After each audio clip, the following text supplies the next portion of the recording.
अस्सलाम वालेकुम व्यूअर्स, मैं हूं समीना पाशा। उम्मीद है आप लोग खैरियत से होंगे। व्यूअर्स, कुछ आम खबरें और अपडेट्स लेकर इस व्लॉग में आपके सामने हाजिर हैं। जनाब, खबरें इंपॉर्टेंट हैं क्योंकि इमरान खान साहब की गुफ्तगू आज जो अडियाला जेल में उन्होंने की, उसके बाद अलीमा खान साहिबा ने कुछ गुफ्तगू की है आके बाहर। क्या उनका कहना था, इसके ऊपर आपको अपडेट करेंगे। ऐसा लग रहा है कि पाकिस्तान तहरीक इंसाफ अब मामलात को इंटरनेशनल फोरम्स पर ही ले जाना चाहती है और वहां से अब उनको उम्मीद है कि कुछ ना कुछ ऐसा जरूर होगा जो एक दबाव बढ़ाएगा इस हुकूमत के ऊपर। तो इसके लिए अब क्या उनके नए जो स्टेप्स हैं वो क्या हैं, वो आपके साथ शेयर करते हैं। शेर अफजल मरवत साहब और सलमान अकरम राजा साहब, इनकी क्या आपस में चपकलिश है और किस तरह शेर अफजल मरवत साहब जो हैं वो अपना खुद ही नुकसान कर रहे हैं, अपने खुद ही पांव पर कुल्हाड़ी मारते हुए नजर आ रहे हैं। इसके ऊपर भी थोड़ी बात करेंगे। फिर ये भी आपको बताएंगे कि तरसीलाते ज़र के हवाले से खबर जो है वो अब मंजर आम पर आई है कि इस दफा रिकॉर्ड तरसीलाते ज़र जो हैं वो आई है और दिसंबर जो आखिरी महीना था पिछले साल का, उसमें जो है वो बाज़ाहिर इजाफा देखा गया है तरसीलाते ज़र में कमी होने के बावजूद। तो इसको जो प्रोजेक्शन मिल रही है वो इस तरह कि बज़ाहिर जो इमरान खान साहब ने तरसीलाते ज़र बॉयकॉट की जो एक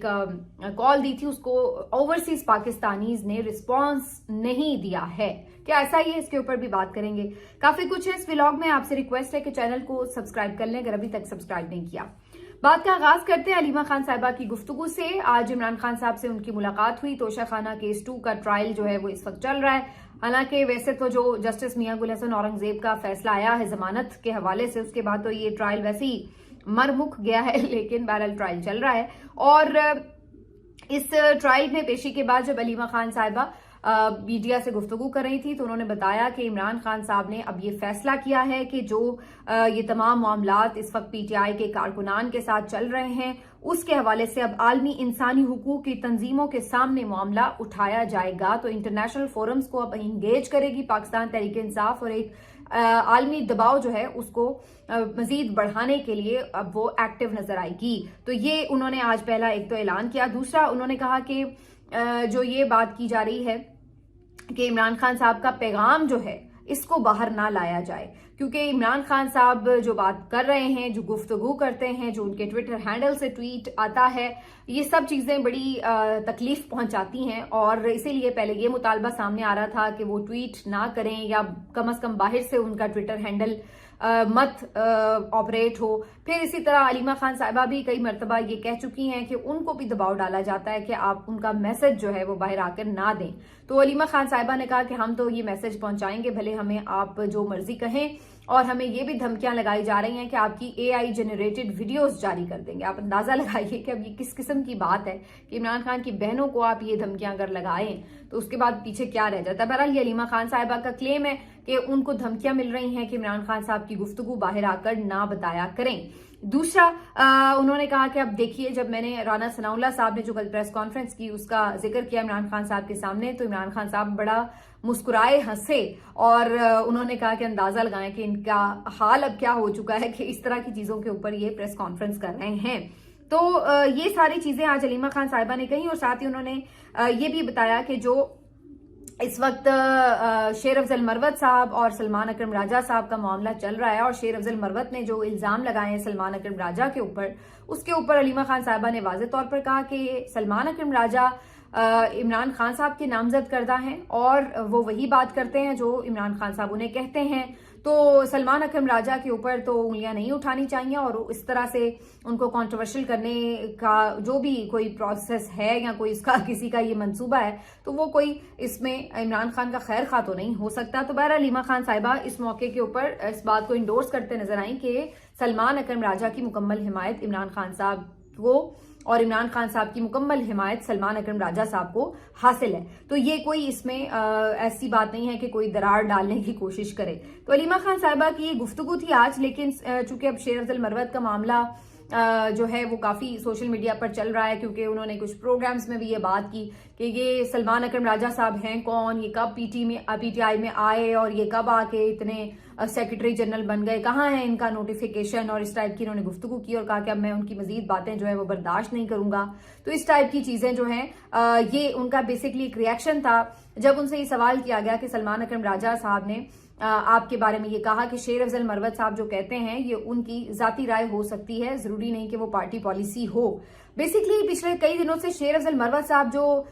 मुख्तलिफ टॉक शोज में आके बातें करते हैं, जाहिर है कि वो बाकी जो पार्टी लीडर्स हैं उनकी बातों से कई दफा इत्तेफाक नहीं कर रहे होते और अजीबोगरीब स्टेटमेंट दे जाते हैं, जिसकी वजह से जो एक तनकीद है वो शुरू हो जाती है और मुखालिफिन के हाथ भी कुछ मौका लग जाता है कि वो भी उसके ऊपर फिर प्ले अप करते हैं। तो जब इस टाइप का सवाल सलमान अकरम राजा से हुआ तो उन्होंने कहा कि शेर अफजल मरवत साहब की वो फिर जाती राय हो सकती है, हम तो जो ऑफिशियल अपना स्टेटमेंट है वो जाहिर है ऑफिशियल जो पार्टी ओहदेदारान हैं वही देते हैं आके। इस बात के जवाब में शेर अफजल मरवत साहब ने सलमान अकरम राजा साहब को अटैक कर दिया और कहा कि जी ये खुद कौन है और ये वो 9 मई के बाद तो जैसे सारी पार्टी मैंने ही संभाली हुई थी, ये कहाँ थे तब, और इस टाइप की बातें कर के उनको लेट डाउन करने की कोशिश की। जिसके बाद अब जाहिर है कि जो सब लोग सलमान अकरम राजा साहब को सपोर्ट करते हैं, शेर अफजल मरवत साहब के जो अपने भी इवन बहुत सारे जो सपोर्टर्स थे वो भी इस बात से मायूस हुए कि शेर अफजल मरवत साहब हर वक्त कंट्रोवर्शियल बातें करते हैं, हर वक्त लड़ाइयां करते हैं, हर वक्त कभी किसी पार्टी लीडर के साथ शुरू हो जाते हैं, उनके साथ यानी एक मुसलसल मुतनाज़ किस्म की चीजें जो है वो चल रही होती हैं। कभी शुएब शाहीन को वो गद्दार करार दे देते हैं, कभी सलमान अकरम राजा के पीछे पड़ जाते हैं, कभी किसी और के खिलाफ कोई स्टेटमेंट दे देते हैं। तो ये कोई अक्लमंदी की बात तो नहीं है कि आपकी पार्टी ऑलरेडी क्राइसिस में हो और आप फिर इस किस्म की बोंगियां जो है मारने से बाज ही ना आए। फिर कभी कोई स्टेटमेंट ऐसा दे देते हैं कि जी बात हो गई थी और ये तो बस बुशरा बीबी साहिबा जो थी उन्होंने जाने पे एतराज किया डी चौक, तो संगजानी पे अगर रुक जाते तो बेहतर हो जाता, ये वो। तो इस टाइप की बातें करना, अपने ही लोगों को जिम्मेदार ठहराना, और कल परसों तो इवन ये तक कह दिया कि इमरान खान साहब की जो ट्वीट है उसकी वजह से मुज़ाकरात में तातुल आ जाता है। तो इस तरह की बातें करना तो जाहिर है हर कोई आपको समझ जाएगा कि आप जानबूझकर शायद मुसलसल ऐसा बयानिया बनाते हैं जो पार्टी को नुकसान पहुंचाता है, और जो टीवी एंकर्स हैं वो भाग भाग के उनको अपने प्रोग्राम्स में इनवाइट करते हैं क्योंकि उन्हें पता है कि ये कंट्रोवर्शियल बातें करते हैं। तो ये सारी जो गेम है आप सबको समझ आ चुकी है और इसी वजह से आज काफी कैटेगोरिकली सब शेर अफजल मरवत साहब को ठीक ठाक बातें भी सुना रहे थे और सलमान अकरम राजा साहब की सपोर्ट में खड़े नजर आए। बैरिस्टर गौहर तक ने भी इवन ये कहा कि सलमान अकरम राजा साहब जो हैं उनको इमरान खान साहब ने नामजद किया है और यही उनका इख्तियार है कि वही उनको हटा भी सकते हैं। तो जो शेर अफजल मरवत साहब बात कर रहे हैं कि जी वो कैसे बन गए सेक्रेटरी जनरल, तो इस तरह की बात में कोई सदाकत नहीं है। बैरिस्टर गौहर वही शख्स हैं जो 2-3 मरतबा शेर अफजल मरवत साहब को बचा चुके हैं, वरना पहले ही पार्टी उनको फारिग कर चुकी थी। लेकिन बैरिस्टर गौहर साहब उनकी थोड़ी सपोर्ट करते हैं जिसकी वजह से वो अभी तक पीटीआई का नाम जो है वो अपने साथ लगाकर फिर रहे हैं, वरना तो ये काम पहले ही खत्म हो चुका होता। तो बहरहाल सलमान अकरम राजा साहब बार बार निशाने पर आते हैं क्योंकि वो सीधी बात करते हैं, जरा सख्त बात भी करते हैं। और 26 नवंबर के वाक़े के बाद से मैं उन्हें सुन रही हूँ कि और किसी भी पार्टी लीडर की निस्बत इमरान खान के अलावा कोई इतनी सख्ती से 26 नवंबर के मामले पर सवाल नहीं उठा रहा जैसे सलमान अकरम राजा साहब उठा रहे हैं। तो अब ज़ाहिर ऐसा लगता है कि इस्टेब्लिशमेंट को इस बात की एक ज़ाहिर है पेन है, और फिर जो यहाँ पर लोग समझे जाते हैं कि जो पता नहीं कोई इस्टेब्लिशमेंट से डायरेक्टली हिदायत लेते हैं, तो ऐसा लगता है कि सब एक साथ मिलकर जो है वो सलमान अकरम राजा पर चढ़ दौड़े हैं। तो ये जो सारी कहानी अब मेरा ख्याल है एक बिल्कुल ओपन सीक्रेट की तरह समझ में आ जाती है। अब आ जाते हैं जी इस बात के ऊपर कि तरसीलात ज़र में जो है वो किस तरह से इजाफा हुआ है। आज जो अदाद शुमार जारी किए गए उसके मुताबिक दिसंबर की जो तरसीलात ज़र हैं वो पिछले साल दिसंबर के निस्बत अगर देखा जाए तो उसमें 5% इजाफा हुआ है, और नवंबर से भी दिसंबर में जो ज्यादा पैसे हैं वो भेजे गए हैं पाकिस्तान ओवरसीज की जानिब से, और मजबूरी तौर पर 3.07 अरब डॉलर जो हैं वो पाकिस्तान में आए हैं। तो ये बड़ी सेलिब्रेशन की जा रही है हुकूमत की तरफ से। शहबाज शरीफ साहब ने भी आज बड़ा मुबारकबाद दी है कि जी अच्छी बात है कि आपने लोगों को रद्द किया जिन्होंने ये बॉयकॉट की कॉल दे रखी थी वगैरह वगैरह। तो इसका जो एक अमूमी तासुर जाता है वो ऐसा ही आता है कि शायद ओवरसीज पाकिस्तानी ने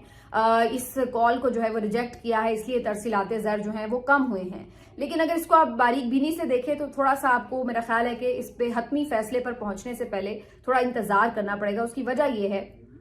कि इमरान खान साहब की जो कॉल है वो तकरीबन 20 दिसंबर के आसपास आई थी, और अभी जो पीटीआई वाले हैं वो तो फिर भी उस पर उतनी ज्यादा कैंपेन नहीं कर रहे थे, और उनकी बिल्कुल दिसंबर के आखिर में जाके उन्होंने बाकायदा प्रेस कॉन्फ्रेंस करके इसकी अपील की थी। तो अब जो तरसीलात ज़र पहले दिसंबर में आ चुके थे وہ تو ظاہر ہے اس کے اندر شامل تھے. اس وقت تک تو ابھی اعلان نہیں کیا گیا تھا بوائکاٹ مہم کا. تو اب جو صحیح اس کا جائزہ لیا جا سکے گا وہ جنوری کے جو ترسیلات زر ہیں اس میں لیا جا سکے گا, کیونکہ عام طور پر جیسے پہلے 8-10 دنوں میں ہی لوگ پیسے وغیرہ انہیں چاہیے ہوتے ہیں اپنے تمام معاملات کو انجام دینے کے لیے. کسی نے کسی کو اپنی پیمنٹ کرنی ہے یا کوئی بل دینے ہیں یا کرایہ دینا ہے یا فیس جمع کرانی, تو ظاہر ہے یہ شروع کے جو 5-8 دن ہوتے ہیں کسی بھی مہینے کے اسی میں یہ سب کام ہوتے ہیں. تو عام طور پر دسمبر کے بھی شروع کے جو دن ہوں گے اس میں ظاہر ہے پیسے بھجوائے گئے ہوں گے. اچھا, ایک اور جو چیز ہے اس کو یاد رکھیے کہ دسمبر جو ہے وہ کافی ویڈنگ سیزن بھی ہوتا ہے اور شادیاں بہت زیادہ ہو رہی ہوتی ہیں پاکستان میں. تو عام طور پر جو اوورسیز پاکستانی ہیں ان کو ایکسٹرا اماؤنٹ بھی بھیجنی پڑتی ہے دسمبر میں, کیونکہ جو شادیاں رکھی جاتی ہیں ظاہر ہے کہ اس کے اوپر بھی کافی ایکسپینڈیچر ہو رہے ہوتے ہیں. کہنے کا مقصد یہ کہ یہ جو بڑھا ہے ترسیلات زر اس کی ایک وجہ بھی سمجھ آ رہی ہے, لیکن بوائکاٹ مہم کا اثر کوئی اس کے اوپر ہوگا یا نہیں اس کا صحیح طور پر اندازہ جو ہے شاید جنوری میں ہو سکے گا. اور جنوری میں صحیح اندازہ ہوگا کہ کیا واقعی اوورسیز پاکستانیز نے بوائکاٹ کیا ہے یا نہیں کیا, اور کیا انہوں نے ترسیلات زر کو محدود کیا ہے یا نہیں کیا. تو اس کے لیے میرا خیال ہے ابھی تھوڑا سا ویٹ کرنا پڑے گا حتمی نتیجے تک پہنچنے کے لیے. لیکن آخر میں یہ ضرور آپ کو بتا دیں کہ 181 ممالک کی پارلیمانوں کی عالمی تنظیم انٹر پارلیمنٹیرین یونین جو ہے یہ اس کا ایک وفد جو ہے وہ پاکستان پہنچ رہا ہے. اور یہ وفد جو ہے یہاں پر آ کر پاکستان کے جو حالات اور واقعات ہیں, خاص طور پر جو عمران خان صاحب کے مقدمات ہیں, کس طرح سے وہ چلائے گئے ہیں, کس طرح سے سزائیں دی گئی ہیں, کیا فیئر ٹرائل کے تقاضے پورے ہوئے ہیں یا نہیں, اور پھر یہ بھی چیزیں کہ کس طریقے سے جو پی ٹی آئی کے کارکن ہیں ان کو مسلسل جیلوں میں رکھا گیا ہے, بہت سے لوگوں کے جو ٹرائلز ہیں وہ آگے نہیں بڑھائے جا رہے. تو ان سب چیزوں کے اوپر جو ہے ان کو ایک بریفنگ جو ہے وہ دی جائے گی اور وہ اس کا خود سے ایک جائزہ لیں گے اور پھر ایک مبصر کی حیثیت سے وہ ایک رپورٹ بھی اس کے اوپر تیار کریں گے. تو یہ ایک بہت امپورٹنٹ پہلا آپ کہہ سکتے ہیں کہ انٹرنیشنل ایک ایسا وفد ہے جو یہاں پہنچا ہے ان تمام حالات کا جائزہ لینے کے لیے, جو کہ ظاہری سی بات ہے اس حکومت کے لیے ایک پریشانی کی بات تو بنے گی کہ اگر انٹرنیشنلی باہر کے لوگ آ کر انڈیپینڈنٹ اوپینین دیں گے تو پھر اس کا ایک پریشر بلڈ اپ ہوگا. تو یہ وہ ساری چیزیں ہیں جس کے اوپر یقینی طور پر سب کو کافی زیادہ اب ٹینشن ہوگی آنے والے دنوں میں, کیونکہ یہ جو دباؤ ہے یہ بڑھنے جا رہا ہے. ملتے ہیں آپ سے اگلے ویلاگ میں, اپنا خیال رکھیے, اللہ حافظ.